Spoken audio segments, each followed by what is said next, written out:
Voilà donc, bonjour chers amis, nous sommes bénis et heureux de vous avoir avec nous, donc fidèles, avec assiduité à l'écoute de la parole de Dieu.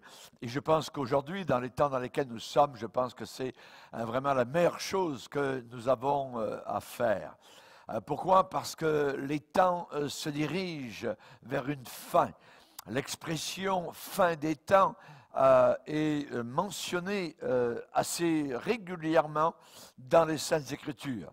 Et nous avons besoin aujourd'hui de faire attention à cette expression. Donc ce n'est pas le début des temps, nous ne sommes pas dans un commencement des temps, nous sommes dans une fin des temps. Nous sommes au crépuscule de l'humanité telle que nous l'avons connue jusqu'à présent. Et nous allons aujourd'hui parler particulièrement de ce sujet, le langage du Saint-Esprit et la fin des temps. Qu'est-ce que le Saint-Esprit nous dit à nous chrétiens, particulièrement aujourd'hui? Qu'est-ce que le Saint-Esprit aussi déclare aux païens, donc aux incrédules d'aujourd'hui? Et si vous êtes là pour une des premières fois à nous écouter, eh bien, soyez attentifs, ouvrez bien vos oreilles à ce que le Seigneur va vous dire, au fond, au tréfond de votre cœur. Nous allons lire un passage dans l'épître à Timothée, la première, au chapitre 4, où il est déclaré au verset 1er, « Mais l'Esprit, le Saint-Esprit, dit expressément que dans les derniers temps, quelques-uns abandonneront la foi pour s'attacher à des esprits séducteurs et à des doctrines, des enseignements de démons. Au travers, comment ça va se passer? Au travers d'eux, par le médium de l'hypocrisie de faux docteurs, de faux enseignants. L'hypocrisie, la sécheresse, le mensonge de docteurs, d'enseignants qui sont faux. Ces gens-là portant la marque de la flétrissure dans leur propre conscience, prescrivant de ne pas se marier et de s'abstenir d'aliments que Dieu a créés pour qu'ils soient pris avec action de grâce par ceux qui sont fidèles et qui ont connu la vérité. Car tout ce que Dieu a créé est bon et rien ne doit être rejeté pourvu qu'on le prenne avec reconnaissance, action de grâce. Parce que tout est sanctifié par la parole de Dieu et par la prière. Voilà, nous allons courber nos fronts et demander la bénédiction sur le pain spirituel que Dieu va nous accorder aujourd'hui. Seigneur, nous te bénissons pour l'entrée libre que nous avons en ta présence. Dans ce palais royal, nous pouvons nous asseoir à ta table, où nous pouvons déguster, où nous pouvons être enseignés, où nous pouvons manger ta parole et la dévorer comme Jérémie l'a déclaré. Merci Seigneur pour les frères et les sœurs qui aujourd'hui encore sont autour de cette parole merveilleuse. Nous te bénissons dans le nom merveilleux de Jésus. Amen et Amen. Et tout le peuple dit Amen. Amen. Alléluia. Gloire à Dieu. Donc, nous allons parler aujourd'hui de ce sujet, je dirais, des plus importants, le langage du Saint-Esprit et la fin des temps. Et où est-ce que nous allons puiser nos renseignements? Eh bien, c'est dans la parole de Dieu. Vous allez dire, oh, c'est vieux, la Bible, c'est poussiéreux, ça fait 2000 ans, c'est un vieux livre qui est dépassé, qui n'est plus moderne. Je vous poserai une autre question. Est-ce que le pain que vous mangez aujourd'hui est vieux? Eh bien, j'aimerais répondre, c'est que oui, ça fait pas mal de siècles en arrière que le pain eh bien, nous a été donné, qu'il y a eu le blé qui a poussé, les moissons qui ont été faites, le grain qui a été engrangé, ensuite écrasé, formant de la farine, et ensuite on a fait la pâte, on a mis ça au four, et vous mangez encore des millénaires plus tard le pain, du pain. Donc le pain est très ancien, mais en même temps très moderne. Vous en avez mangé aujourd'hui, et vous en mangerez encore demain. Eh bien, la Bible, c'est la même chose. C'est un pain merveilleux, un pain très ancien, mais un pain très moderne. Et la Bible nous parle de la fin des temps. La Bible ne se trompe pas. La Bible dit exactement la réalité des choses et la vérité. Et il est dit ici que le Saint-Esprit dit expressément que dans les derniers temps, plusieurs donc vont abandonner la foi. Le Saint-Esprit dit. Ça veut dire que le Saint-Esprit parle. Le Saint-Esprit est une personne divine. Et on sait qu'à différentes instances dans la parole de Dieu, nous voyons donc le Saint-Esprit parler. Par exemple, dans l'Apocalypse, alors qu'il y a 7 églises qui sont convoquées, je dirais, pour revision, donc pour voir où est-ce qu'elles en sont, eh bien, à la fin du verdict, tombe toujours cette expression que celui qui a des oreilles entende ce que le Saint-Esprit dit aux églises. Et là, il y a des promesses qui suivent. À celui qui vaincra, je donnerai à manger de l'arbre de la vie qui se trouve être dans le paradis de Dieu. À une autre église, que celui qui a des oreilles entende ce que l'Esprit dit aux églises, celui qui vaincra n'aura pas à souffrir la seconde mort, et ainsi de suite. Et nous voyons donc au travers donc, des 7 églises de l'Apocalypse revenir cette expression en leitmotiv, le Saint-Esprit dit. Que celui qui a des oreilles entende ce que le Saint-Esprit dit. Le Saint-Esprit parle. Que dit-il aujourd'hui? Alors que nous sommes en train de passer par une période, je dirais, terrible de l'humanité, mais qui n'est pas si terrible que cela par rapport à ce qui va arriver plus tard. Le Saint-Esprit dit, le Saint-Esprit parle, le Saint-Esprit avertit, le Saint-Esprit convainc de péché, de justice et du jugement à venir. Avons-nous des oreilles? Avons-nous des oreilles spirituelles pour entendre? Nos oreilles sont-elles ouvertes pour que nous puissions entendre la voix du Saint-Esprit? Dans le passage que nous avons lu, il est dit que le Saint-Esprit dit expressément.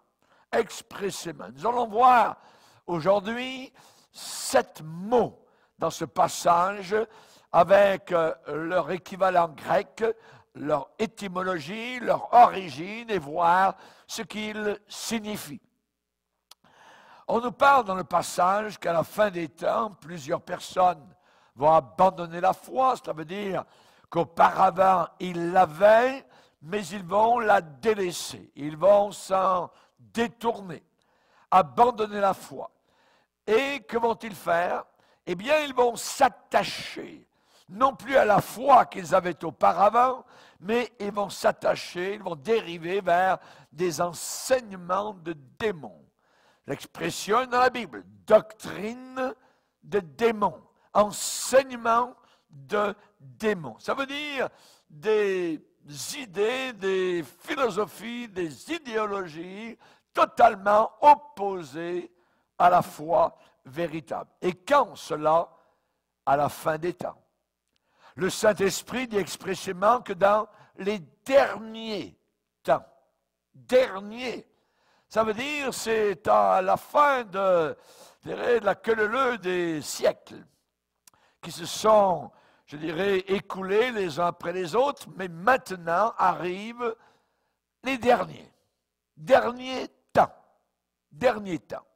Donc, doctrine de démons. Ce qui nous parle de quoi? Ce qui nous parle de la gravité de la situation actuelle. Et on ne peut pas, je dirais, avoir d'expression plus forte que celle-là. Hein? Le Saint-Esprit dit expressément. Expressément. Nous allons voir dans quelques instants la signification de ce mot, expressément. Voyez. Donc, on ne peut pas avoir d'expression plus forte que celle-là. Un langage du Saint-Esprit plus fort que celui-là. Lorsqu'on est sauvé, lorsqu'on vient à Jésus, lorsqu'on se repent de nos péchés, on vient à la croix du Calvaire, on reconnaît donc nos péchés, nos fautes, nos déviations, nos rébellions, alors on est sauvé. On vient à Jésus et on dit, Seigneur, j'ai péché, je veux être sauvé, pardonne-moi. Comme l'un des larrons l'a fait le jour où Jésus est mort sur la croix du Calvaire. Et à partir du moment où Jésus vient dans notre cœur, où il y a une vie totalement neuve, nouvelle, qui commence à battre dans notre cœur, eh bien, il est dit que la Bible enseigne que le Saint-Esprit dit à notre esprit que nous sommes maintenant enfants de Dieu. Auparavant, nous étions créatures de Dieu, enfants du diable, et maintenant nous sommes, oui, toujours créatures de Dieu, mais enfants de Dieu, au travers d'une naissance nouvelle. À tous ceux qui l'ont reçu, le Seigneur Jésus, il a donné le pouvoir de devenir enfants de Dieu. C'est formidable, c'est merveilleux. Enfant de Dieu. Je suis un enfant de Dieu. J'étais un enfant du diable, je suis devenu par un miracle de nouvelle naissance un enfant de Dieu. Je suis dans une famille avec un père, avec un grand frère céleste appelé Jésus, mon sauveur. Alors le Saint-Esprit nous dit que nous sommes enfants de Dieu. Le problème qui se pose, c'est que maintenant il faut arriver à marcher avec le Seigneur. Et on voit que ici et là, au travers évidemment donc de notre cheminement, il y a des marécages, il y a des marais, il y a des tentations, il y a des hérésies, il y a des faussetés qui nous viennent sous couvert de la Bible, couvert, je dirais, religieux. Et les hérésies donc sont nombreuses sur le message de Jésus cloué à la croix du Calvaire au milieu de son sang. Et actuellement, il y a des hérésies, puisqu'on nous dit qu'à la fin des temps, le Saint-Esprit nous avertit qu'il y aura un abandon de la foi par plusieurs et que ces gens-là s'attacheront à des esprits séducteurs, à des doctrines de démons. Quelles sont ces doctrines de démons? Eh bien, par exemple, que Jésus-Christ nous a sauvés, mais il ne nous a pas sauvés à la croix. Il nous a sauvés alors qu'il était lui-même en enfer. Hein? Eh bien oui, des millions de chrétiens croient cela. Au travers des Kenneth Hagin, des Benehin et toute la clique. Voyez, c'est une fausse doctrine. Jésus ne nous a pas sauvés alors qu'il était en enfer. Jésus nous a sauvés à la croix du Calvaire. C'est là que ça s'est passé. C'est là que la tête du serpent a été écrasée, ainsi que son venin a été dispersé. Merci Seigneur. Merci Seigneur. Une autre fausse doctrine, c'est que Jésus-Christ a pris sur la croix la nature de Satan. Hein? De quoi est-ce que l'on parle? Jésus n'a jamais pris la nature de Satan. Jésus a bu la coupe de nos péchés jusqu'à la lie, mais il n'a jamais pris sur lui-même la nature de Satan. Il a toujours été Dieu en chair jusqu'à la fin, jusque, je dirais, à son dernier soupir sur la croix du Calvaire. D'autres vont dire, Jésus-Christ est né de nouveau en enfer. Hein? C'est quoi cette hérésie des fausses doctrines? Ça pullule autour de nous aujourd'hui de 1001 façon. Une autre fausse doctrine, une autre hérésie, c'est que maintenant, nous les chrétiens, nous sommes devenus des petits dieux. Nous sommes des petits dieux. Eh bien, j'aimerais vous dire une chose, c'est que vous ne serez jamais des petits dieux. Vous serez toujours des pécheurs sauvés par la grâce de Dieu si vous êtes chrétien. Jamais des petits dieux. C'est un mensonge que Satan a soufflé à l'oreille de nos premiers parents dans le jardin d'Éden. Vous serez comme des dieux. Vous n'êtes pas obligé d'obéir à Dieu. Est-ce que Dieu a vraiment dit que vous alliez mourir si vous lui désobéissez? Mais non! Dieu est bien trop bon, et ainsi de suite. Voyez? Donc, ce sont toutes sortes d'hérésies, des déviations. La Bible est claire. Plusieurs abandonneront la foi à la fin des temps pour s'attacher à des esprits séducteurs et à des enseignements de démons. Par l'hypocrisie, par le mensonge de docteurs qui sont faux, d'enseignements qui sont faux. Et là, nous assistons évidemment depuis maintenant assez longtemps, je dirais quelques décennies, à des déviations désastreuses. Nous sommes dans les derniers temps. Nous sommes dans les derniers temps. Et nous avons des signes d'apostasie, donc, de la foi actuellement. Alors, nous allons voir particulièrement en deux enseignements 7 mots. Les 7 mots se retrouvent dans 1 Timothée 4, dans les 2 premiers versets. Le Saint-Esprit dit expressément, c'est le premier mot sur lequel nous allons nous arrêter, expressément, dans les derniers temps, deuxième expression sur laquelle on va s'arrêter, derniers temps. Troisièmement, abandonneront la foi, on va s'y arrêter. Quatrièmement, foi, abandonneront la foi. On va ensuite aller à un 5e mot, s'attacheront, le verbe s'attacher, s'attacheront à des doctrines de démons. Ensuite, on va s'attacher, on va parler, 6e, d'esprit séducteur. Et on terminera par doctrine de démons. Doctrine, enseignement de démons. Alors, le Saint-Esprit nous dit expressément. Ce mot expressément, c'est rhétos en grec. Ça veut dire quoi? Ça veut dire expressément, Saint-Esprit dit expressément, ça veut dire qu'il dit clairement. Il dit de façon infaillible, de façon indéniable, de façon nette et formelle, tranchante. Le Saint-Esprit dit de façon précise, expressément. Ça veut dire explicitement, nettement, absolument, formellement. C'est pas à peu près, peut-être, ça va arriver, peut-être ça n'arrivera. Ah, non, c'est expressément. Rhétos, voyez, quelque chose qui est clair. Voyez. Donc, le Saint-Esprit parle.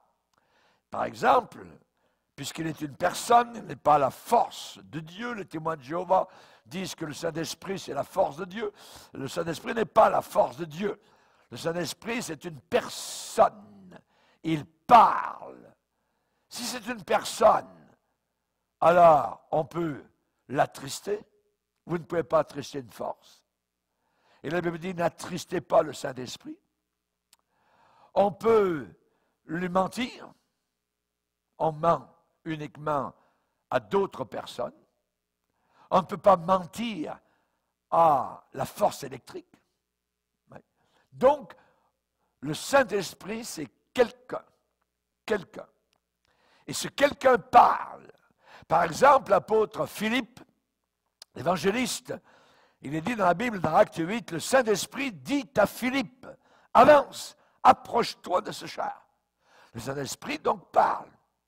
Il lui a dit, il y avait un char qui arrivait sur le chemin, avance-toi, parle à ce monsieur qui est sur le char. L'apôtre Pierre, lorsqu'il était en prière, qu'il a vu la vision de la nappe avec toutes sortes d'animaux à l'intérieur, il était en train de réfléchir sur la vision et il déclare dans Actes il est dit dans Acte 10, verset 19, le Saint-Esprit lui dit, 3 hommes te demandent, pars avec eux sans hésiter. 3 hommes te demandent. Et quand il est descendu dans la salle à manger pour voir ce qui se passait à l'intérieur de la maison, dans le salon, il y avait 3 hommes qui étaient là et qui lui disent, viens chez nous, il faut que tu nous parles de l'Évangile. Donc, on voit que le Saint-Esprit donc, a préparé l'apôtre Pierre à prêcher l'Évangile pour la première fois à des goïms, à des non-juifs. Donc, ce verset, où il dit, le Saint-Esprit dit expressément donc, que dans les derniers temps, voilà ce qui va arriver, ce qui veut dire que ce verset a besoin d'une étude approfondie. On a besoin de vraiment bien réfléchir parce que c'est quelque chose de gravissime dont on a affaire ici. Une gravité de situation terrible. Les faux docteurs actuels attaquent généralement la croix et le salut par le sang de Jésus-Christ de façon frontale, directe ou de façon détournée, de façon indirecte. De toute manière, la prédication de la croix, de la vie crucifiée avec Jésus, est une folie pour ceux qui périssent. Mais pour nous qui sommes sauvés, c'est la puissance de Dieu. Alléluia. Gloire au Seigneur. Alors nous allons voir ces 7 mots importants. Et 1 Timothée chapitre 4 aussi va dévoiler aussi les motivations secrètes de ceux qui enseignent de telles hérésies. Une autre hérésie, c'est que si vous êtes pauvre matériellement, alors vous êtes sous la malédiction. Kenneth Hagin enseigne ça. Tous ceux qui enseignent l'évangile de prospérité, donc, suivent son sillage. D'autres, c'est votre pensée peut tout. Vous pouvez créer par votre pensée. Jamais de la vie. Chers amis, il n'y a qu'un créateur, et c'est le Seigneur. Donc, l'Esprit dit expressément. Ce mot qui est inspiré, évidemment, puisqu'il est dans la Bible, désigne et exprime quelque chose de catégorique. De catégorique. Ça veut dire, la chose arrivera certainement. On ne pourra pas y échapper. Hélas, 3 fois hélas, certains chrétiens seront influencés dans les derniers jours par des esprits séducteurs et par des doctrines de démons. On se rappelle Akab avec Jézabel, son épouse totalement païenne. Akab, évidemment, donc, voulait faire une conquête à Ramoth en Galade. Et il a fait donc venir toutes sortes de prophètes. Et beaucoup de centaines de faux prophètes qui ont dit, oh ouais, ainsi parle l'Éternel, monte, tu seras vainqueur, Akab. C'est très très bien. Mais il n'était pas certain. Et Josaphat, qui est à côté de notre roi, est à côté de lui, il lui dit, je vois que tu n'as pas l'air certain. Et Akab lui dit, est-ce qu'il n'y a pas quelqu'un d'autre que l'on pourrait consulter? Et Josaphat dit, oui, il y a Michée. C'est un homme de Dieu. Il est connu dans le pays, et lui, il va te dire la vérité. Alors imaginez, vous avez des centaines de prophètes faux qui disent une chose, mais le roi Akab n'est pas certain. On lui dit qu'il y a un homme qui va lui dire la vérité. Et Josaphat lui dit, fais-le venir, il va te dire. Et Akab dit, ah ouais, j'ai entendu parler de lui, mais je le hais. Les vrais hommes de Dieu, généralement, ne sont pas aimés. Ils sont haïs par les tordus, voyez, par ceux qui ont la scoliose spirituelle. Et nous avons besoin, évidemment, donc, d'avoir des véritables hommes de Dieu qui se tiendront debout aujourd'hui pour la vérité, pour la sainte doctrine, pour les saintes écritures et pour le salut uniquement dans le sang de Jésus-Christ. Et là, donc, Michée vient et il va dire quelque chose. Il va dire à Akab, Akab lui dit, est-ce que je dois monter à Ramoth en Galade? Et Michée va jouer sur les sentiments, il va dire à Akab, oh ouais, vas-y, tu peux monter. Non, dis-moi la vérité. Akab savait avant qu'on lui le dise, la vérité. Et même s'il avait des centaines de prophètes qui étaient là, il savait qu'ils disaient des mensonges. Et finalement, Michée, après avoir ri un petit peu de la situation, va dire, « Écoutez donc la parole de l'Éternel. J'ai vu l'Éternel assis sur son trône et toute l'armée des cieux se tenant à sa droite et à sa gauche. Et l'Éternel déclara, « Qui séduira Akab, roi d'Israël, pour qu'il monte à Ramoth en Galaad et qu'il y périsse. » Ils répondirent l'un d'une manière, l'autre d'une autre manière. Et un esprit, un démon, vint et se présenta devant l'Éternel et dit, « Moi, je le séduirai. » Et l'Éternel lui dit, « Comment vas-tu le séduire? » Et le démon dit, « Je sortirai et je serai un esprit de mensonge dans la bouche de tous ces prophètes. » Et l'Éternel lui dit, « Tu le séduiras, et tu en viendras à bout. Sors et fais ainsi. » Et Michée donne la conclusion à Akab et dit devant tous ces faux prophètes, et il est le seul à dire le contraire, il ne regarde pas évidemment le grand nombre, voyez, il va dire la vérité simplement, et il va dire, « Voici maintenant l'Éternel a mis un esprit de mensonge dans la bouche de tes prophètes qui sont là. Et l'Éternel a prononcé du mal contre toi. » Alors le chef des prophètes est arrivé, s'est approché vers Sédécias, bing bang, lui a donné donc des gifles de tout bord, tout côté, hein, et lui a dit, « Par quel chemin l'Esprit de l'Éternel est-il sorti de moi pour te parler? » Il se moquait évidemment de ce que Michée était en train de déclarer, mais c'était la vérité.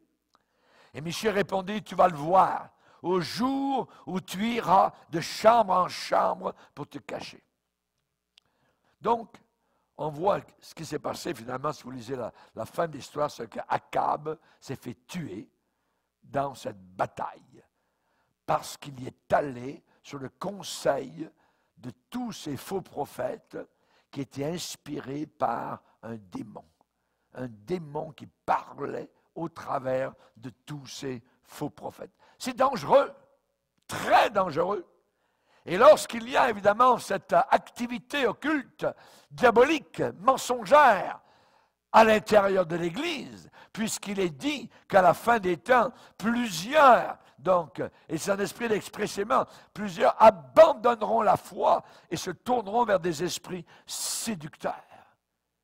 Des esprits séducteurs, voyez, qui vont vous donner toutes sortes de fausses hérésies, qui vont vous donner des permissions pour vivre dans l'immoralité, pour vivre dans le concubinage, pour vivre tel que vous l'entendez, et ainsi de suite. Vous pouvez mentir, voler, vous pouvez coucher, découcher, vous pouvez faire vivre une vie de nuit, et ainsi de suite, voler les autres, mentir. Tout cela sont des démons qui travaillent donc aujourd'hui. Et quand il est dit, l'Esprit dit expressément, eh bien, c'est ce qui arrive. Ils abandonneront la foi, ça veut dire aucun doute. Aucun doute. Voyez. Et on est déjà actuellement témoin de cela de nos jours. On voit cela donc arriver. Le deuxième élément que nous allons voir, c'est dans les derniers temps. Dans les derniers temps. Le Saint-Esprit dit expressément que dans les derniers temps. Dernier, en grec, c'est ustérios. Ustérios, voyez. Ça veut dire la fin d'une chose. Ça veut dire la fin des temps. Les temps qui arrivent à leur terme, qui arrivent à leur finalité, au bout du bout, à la fin des temps. Et nous y sommes. Donc on est concerné directement. Le monde tel que nous le voyons ne peut pas continuer encore pendant un seul siècle de plus. C'est impossible. C'est impossible. Et c'est vrai que l'apostasie a commencé au commencement déjà de l'Église, mais nous ne sommes plus au commencement de l'Église. Nous sommes à la fin maintenant. Et il est dit que le Saint-Esprit expressément que dans les derniers temps, à la fin des temps. Si vous prenez différents endroits dans la parole de Dieu, eh bien on voit cette expression. Par exemple, dans 2 Timothée 3, sache que dans les derniers jours, il y aura des temps difficiles, diaboliques, car les hommes sont égoïstes, amis de l'argent, fanfarons, blasphémateurs, ainsi de suite. Donc, ça c'est quand? Dans les derniers temps. Dans les derniers temps. Si on prend le livre de Daniel qui correspond à l'Apocalypse, eh bien nous voyons encore là l'expression qui revient assez souvent, donc le mot fin arrive souvent. Par exemple, on voit dans Daniel chapitre 8 où il est dit « Car la vision concerne un temps qui sera la fin. » Car la vision concerne un temps qui sera la fin. Puis il me dit, je vais t'apprendre ce qui arrivera au terme de la colère, car il y a un temps marqué pour la fin.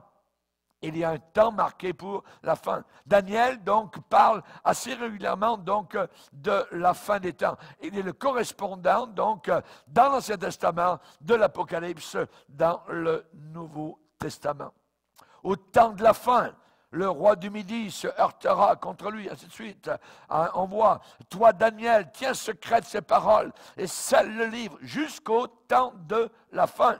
Et au temps de la fin, plusieurs vont le lire et la connaissance augmentera. Ensuite, va Daniel, car ces paroles seront tenues secrètes et scellées jusqu'au temps de la fin. Les méchants feront le mal, et aucun des méchants ne comprendra. Mais ceux qui auront de l'intelligence comprendront. Toi, marche vers ta fin. Tu seras debout pour ton héritage à la fin des jours. Donc nous sommes actuellement dans ce temps tragique, mais merveilleux pour nos chrétiens, qui sommes parvenus donc à ce que la Bible appelle la fin des temps. Donc, le Saint-Esprit dit expressément que dans les derniers temps.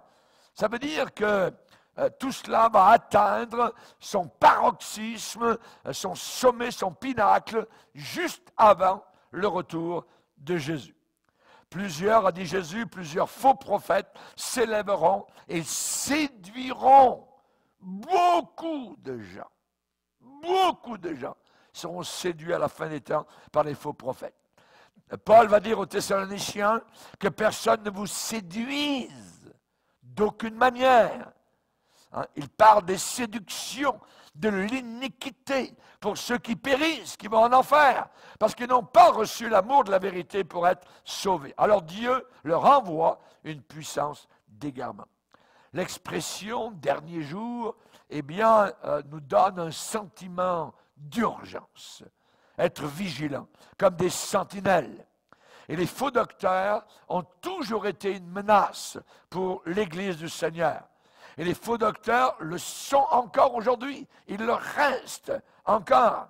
Et on a été avertis de façon nette par le Seigneur Jésus. Il s'élèvera des faux Christ et des faux prophètes. Ils feront des prodiges et des miracles, au point de pouvoir séduire les élus, s'il était possible. Soyez sur vos gardes. Je vous ai tout annoncé d'avance.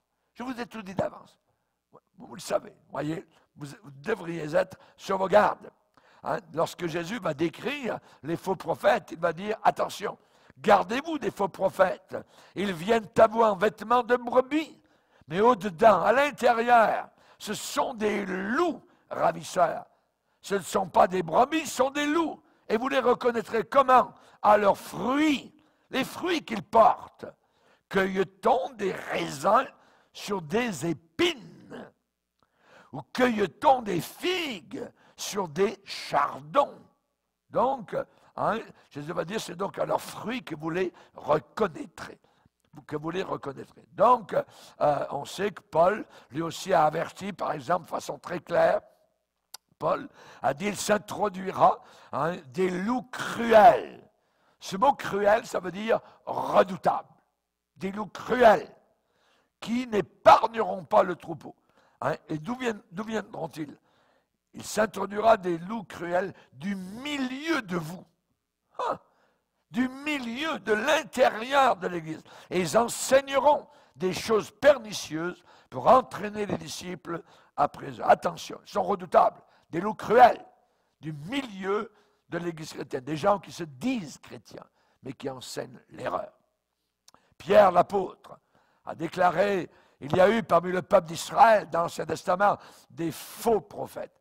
Et il y aura de même parmi vous, dans l'Église du Nouveau Testament, eh bien, des faux docteurs, qui enseigneront des choses pernicieuses, et particulièrement donc l'amour de l'argent. Vous allez gagner beaucoup d'argent si vous suivez le Seigneur, et ainsi de suite. Hein? Donc, par cupidité, ils trafiqueront de vous au moyen de paroles trompeuses, paroles mensongères, paroles trompeuses. Hein, tous ceux qui vous disent « Oh, j'ai une parole pour toi, j'ai une parole pour toi », paroles trompeuses. Voyez, non. Si vous voulez une parole de Dieu, lisez la Bible. Lisez la Bible. Sondez les Écritures.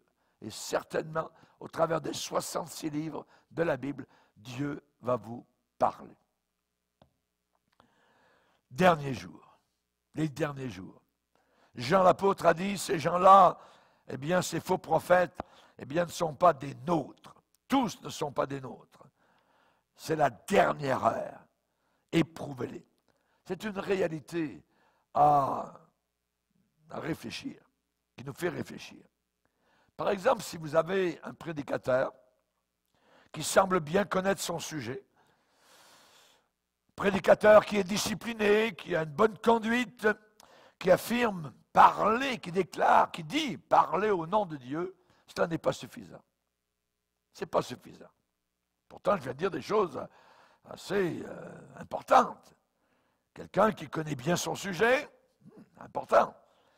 Quelqu'un qui est discipliné, quelqu'un qui a une bonne conduite, quelqu'un qui déclare qu'il parle au nom du Seigneur, eh bien, j'aimerais vous dire, tout cela n'est pas suffisant. Ça n'est pas suffisant.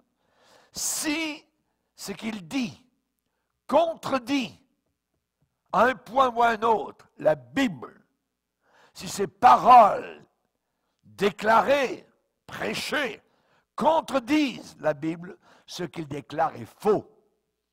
Ce qu'il déclare est faux. Il faut rejeter ce que cet homme déclare. Les erreurs, les faussetés sont parfois très visibles, parfois elles sont très subtiles. Et généralement, comme leur maître Satan qui est rusé, eh bien ces gens agissent avec ruse, avec un peu de vérité placée dans le mélangeur théologique pour faire une sauce, je dirais, qui convient pour tout le monde. Oh, c'est nouveau. Oh, j'avais jamais vu ça. Oh, comme c'est profond. Oh, que c'est merveilleux. J'avais jamais entendu un enseignement aussi à tout cela. Non, non, chers amis, tous les enseignements qui nous ont été donnés dans les Écritures l'ont été depuis 2000 ans. Depuis 2000 ans. Ne revisez jamais la Bible. Non. Ce livre nous a été donné et enseigné depuis des millénaires. Nous suivons le courant d'un fleuve, voyez, qui coule depuis les apôtres, et nous ne voulons pas, évidemment, en changer le courant. Si les paroles déclarées, prêchées contredisent la Bible, ce que la personne déclare, ce que le prédicateur déclare est faux. Alors, c'est vrai que Dieu cherche des hommes pour en faire des instruments dans ce monde, mais hélas, Satan aussi cherche des hommes et des femmes. Pourquoi? Eh bien, parce qu'il cherche des personnes qu'il pourra utiliser pour enseigner l'erreur, pour enseigner des choses fausses. Et c'est terrible. Et la Bible dit que ces gens-là, donc, ont la conscience perdue. Ils blasphèment. Ils font naufrage par rapport à la foi, et même Paul, pour certains, les avait livrés, abandonnés à Satan. Et il va dire à Timothée de combattre le bon combat, pas le mauvais combat, le bon combat, de garder la foi et une bonne conscience. Et une bonne conscience. Lorsqu'on a demandé, lorsque les autorités religieuses et papales ont demandé à Luther donc de renier ce qu'il enseignait, ce qui était le salut par le sang de Jésus, le sola scriptura, eh bien, Luther a dit, je ne peux pas aller contre la Bible et ma conscience. Et ma conscience. Donc, il faut garder la foi et une bonne conscience. Lorsque vous commencez à avoir mauvaise conscience, vous êtes en danger. Ça dérape. Vous êtes sur une pente savonneuse. C'est dangereux. Notre seule protection efficace contre les ruses du diable, c'est d'être déterminé, décidé à rester fidèle au Seigneur, à sa doctrine, coûte que coûte. Rester fidèle à Dieu. Je serre ta parole dans mon cœur afin de ne pas pécher contre toi. Alléluia. Quelle est la promesse que le Seigneur a donnée à l'église de Philadelphie? Il a dit, bien, tu es une église qui n'a pas une grande réputation, qui n'a pas beaucoup de gloire parmi les hommes ici-bas sur terre, tu as peu de puissance, mais tu as gardé ma parole. Tu as gardé ma parole. Tu n'as pas renié mon nom. Tu aurais pu renier mon nom. Tu avais l'occasion de renier mon nom, de descendre le niveau spirituel que j'ai demandé. Non, tu ne l'as pas fait. Tu as gardé ma parole. Tu n'as pas renié mon nom. Alors, à cause de cela, j'ai mis devant toi une porte ouverte que personne ne peut fermer. Alléluia. Merci Seigneur. Ce que Dieu demande, c'est la fidélité à sa parole. À sa parole. Parce que tu as gardé la parole de la persévérance en moi. Je te garderai en dehors. Donc, ek en grec, qui veut dire en dehors de l'heure de la tentation qui va venir sur le monde entier pour éprouver les habitants de la terre. Ça, c'est la grande tribulation. Je vais te garder en dehors. Merci Seigneur. Donc, nous ne voulons pas chercher à plaire aux hommes, nous voulons continuellement chercher à plaire à Dieu. Et Paul va dire, donc, il va déclarer, le Saint-Esprit dit expressément que dans les derniers temps, voilà ce qui va arriver, certains abandonneront la foi. On va s'arrêter sur le verbe abandonner. Abandonner.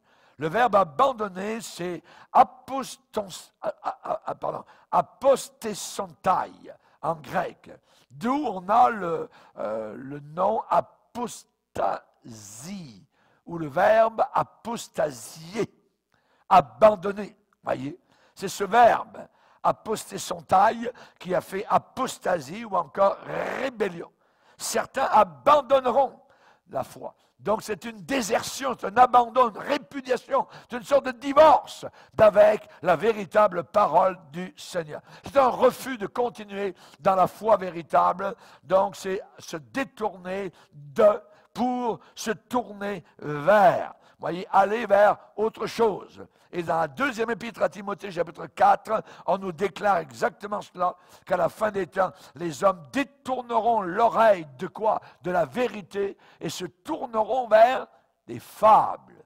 Voyez, on abandonne la vérité pour aller vers des fables, des histoires à dormir debout, des contes de bonnes femmes. Voyez, non. Voyez, donc, abandonneront la foi, c'est une trahison, c'est un reniement, c'est s'écarter volontairement de sa foi d'origine, de sa position de départ.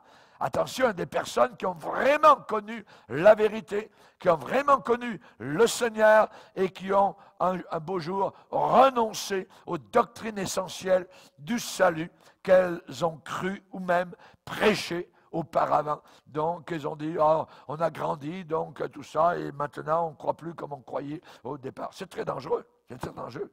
On ne peut pas abandonner quelque chose que l'on n'a jamais possédé auparavant. Ils vont abandonner la foi. Ils l'avaient. Il y a deux exemples tragiques dans la Bible qui confirment cela. C'est le premier, Hyménée et Alexandre, qui ont fait naufrage par rapport à la foi. Dans 1 Timothée 1er chapitre, versets 19 et 20, ils ont fait naufrage à la foi, par rapport à la foi. Et notre exemple, c'est Hyménée et Philette. Et Paul va dire, se sont détournés de la vérité, disant que la résurrection était déjà arrivée, et ils renversent la foi de quelques-uns. Donc, il faut éviter tous ces discours-là, donc, et leur parole va ronger comme la gangrène. Ces gens-là commencent à devenir, donc, à vivre avec Caïn dans le pays de Nod, N-O-D, le pays du vagabondage, de l'exil. On tourne le pays des errances. Donc, et c'est comme cela, évidemment, que ces gens-là terminent. La foi est un mot très important dans la première épître à Timothée. Ça revient 19 fois. C'est beaucoup, beaucoup. Cette apostasie, cet abandon de la foi, évidemment, dont on ne se présente jamais de façon franche, de façon nette et évidente. Non, non, non. Parfois, ça ne se détecte pas facilement. Et c'est Jude, dans l'épître de Jude, au verset 4, qui dit de combattre pour la foi, car il s'est glissé parmi vous certains hommes dont la condamnation a été programmée depuis longtemps. Il s'est glissé, voyez, comme un crocodile qui descend dans l'eau. Hein, et dans l'eau, il n'y a aucun remous, il n'y a aucun pli. Hein, l'eau ne plisse pas du tout. Ces gens se glissent comme donc le crocodile se glisse dans l'eau. Et soudain, au milieu, là-bas de la rivière, vous avez tout d'un coup un jaillissement de l'eau. C'est le crocodile qui vient de prendre une proie. Mais il s'est glissé dans l'eau, sans faire de bruit, sans un pli sur l'eau. Il y a des gens qui se glissent dans l'église, sans un pli, s'assoient, chantent des cantiques, semblent adorer le Seigneur, semblent aimer Dieu, mais ils ont une vie derrière de péché, ils ont une vie toute tordue, et les démons commencent à se saisir d'eux, et ils commencent à trouver de nouvelles révélations, à détruire la parole de Dieu, et à renverser la foi de ceux avec qui ils sont en contact. Il y a des personnes qui passent très très lentement d'une position de foi à une position de fable. Il y a des personnes qui ne se rendent même pas compte de leur propre différence de comportement. Que font-ils? Ce que Paul dit aux Galates, ils rebâtissent les choses qu'ils avaient détruites au départ.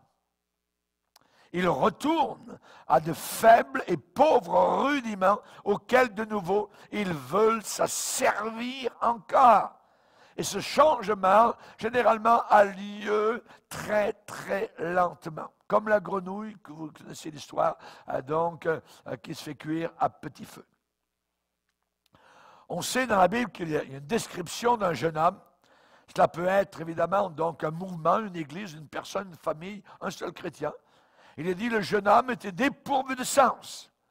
Et c'était dans le crépuscule, le soir, dans Proverbes chapitre 7, pendant la soirée, au milieu de la nuit et de l'obscurité, il est dit que ce jeune homme se dirigea lentement vers l'étrangère.